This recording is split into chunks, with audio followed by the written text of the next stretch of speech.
You know, we've all been taught that employment is a safe choice. You study something significant, like engineering, for example.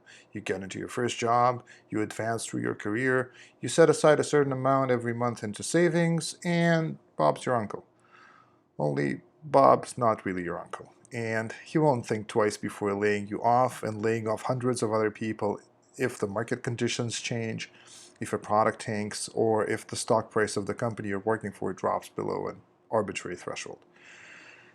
And as this era of massive layoffs in big tech companies is showing us, employment isn't that safe after all. I was actually surprised at first when I heard from indie hackers that they're working on their own thing as a plan B for when they get laid off. I always assumed that a side hustle was kind of an expression of passion and creativity and the desire to leave the 9 to 5 world, like it is for me.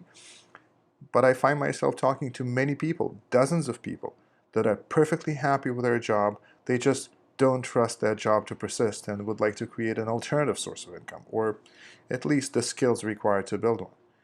But here's a problem. Business isn't safe either, at least at first blush.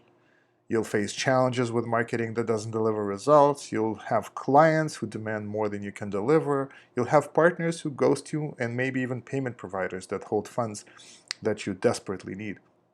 It can all feel rather random and unpredictable, and at least emotionally, a lot riskier than the old world of employment and kind of incremental savings.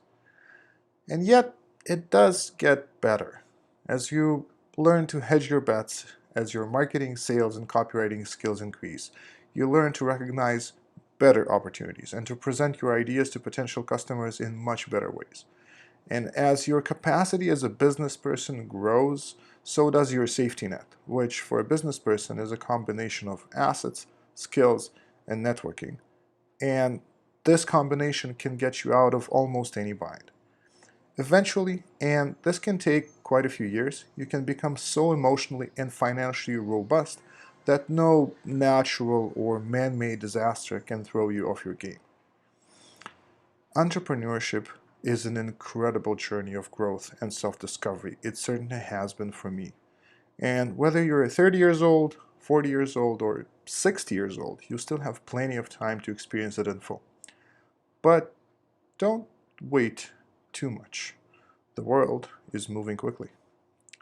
Now, if you're an experienced software engineer and you would like to shorten your path from building an app to turning it into a successful money-making business, I teach an 8-week MVP marketing bootcamp course that can give you all the skills you need to find the first paying customers for your app or your SaaS or your tool. And if you're interested in that, there's a link below. Just reach out to me. We can talk about that and see if it's a good fit for you.